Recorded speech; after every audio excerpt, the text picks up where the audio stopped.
Hey guys, welcome back to the shop. I'm going to be working on a Rustic Oak End Table in this video. Uh, this is a little bit of a hodgepodge put together. I've been in and out of the shop doing a couple other different things that just happen with life, so this has been a little bit of a tricky video to film. I've tried to take video when I can though, but as you can see, this is some thick oak stock. It was 8/4 red oak, and I'm planing it down to about 1 and 7/8, I believe, and that's still going to leave a little bit of like rusticness to it, have maybe a little bit of the saw marks, and I'm going to leave some of the pith in it so I can see some of the cracks and checks and everything. So go ahead and get these planed one last time and see what they look like. Well, I'd say they turned out pretty good. Hopefully the mic still sounds good because I just threw that in the floor by accident. As you can see, I got a little bit of burn marks on it. I need to wax the bed on my planer again so the stuff will slide smooth and feed well. But it turned out really nice. I'm having to switch back between 80 grit and a little bit higher grit to get some of the glue squeeze out and kind of level everything back in. You can see the saw marks that I'm talking about here too. This is the tabletop. Turned out really good. Alright, now that I got everything rough sanded and smooth, I'm going ahead. I've laid out the spots for the mortises I need to make on the table legs. And I do have a hollow chisel mortiser, but it's a small benchtop machine, and it doesn't fit in far enough off the edge of the piece. So I'm doing this the old-fashioned way. I'm hogging out most of the mortise with a Forstner bit, and I'm going to come back with a chisel and clear out the waste. This is not really my preferred method, but it does work. It's tried and true, and it's one of the fastest ways to do it in something big and thick like this oak.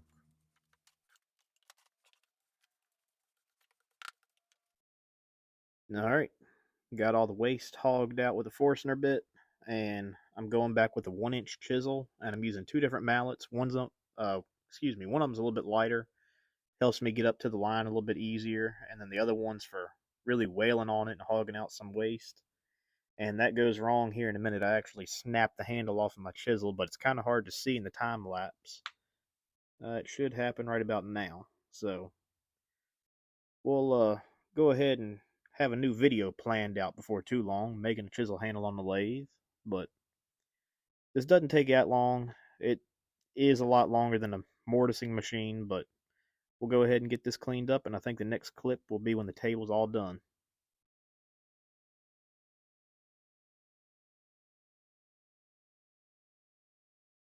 Alright guys, welcome back here.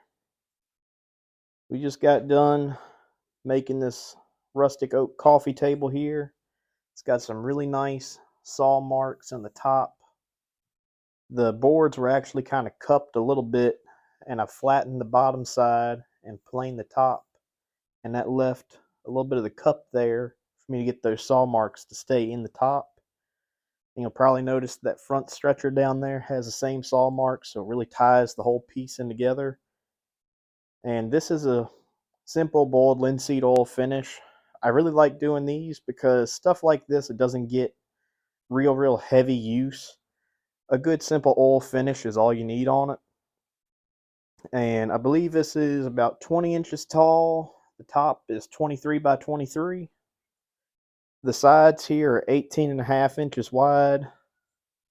Um, the oak is 1 and 7/8 thick, so I believe the sides are about 18 and a half inches wide, 18 inches long, and yeah, the stretchers are 1 and 7/8 by 3, and they're spaced roughly on center about 3.5 inches in from each side.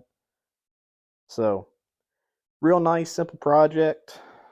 Nothing too crazy. It turned out really nice though. Real pleased with it, and I'm sure the person's getting it will be pleased. I actually made this to match a coffee table that they got about this time last year.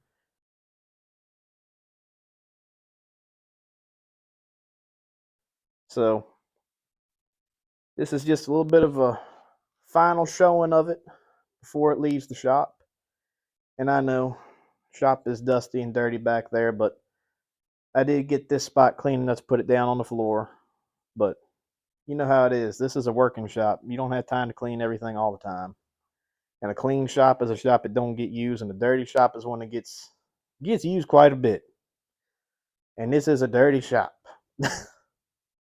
So I don't know how this video will be. It might be a voiceover. It might be me talking in clips. I don't know yet. This was kind of filmed as I went without a real plan behind it. And it's been a lot of stuff going on, so I've been in and out the shop quite a bit. So we'll just see how it goes. But I'll throw some pictures in some real beauty shots of it. This has some nice quarter sawn grain in it too. So with that said, remember to leave a like, leave a comment. Don't forget to share the video, but go ahead and subscribe too, because I got some more stuff planned.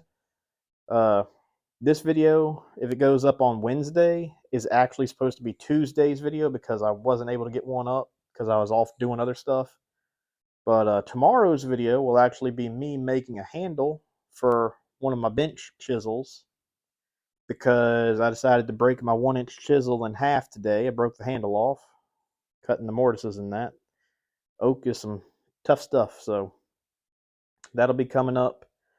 And if I'm feeling froggy, I might throw in a bonus episode this week and start doing some work on the shaper.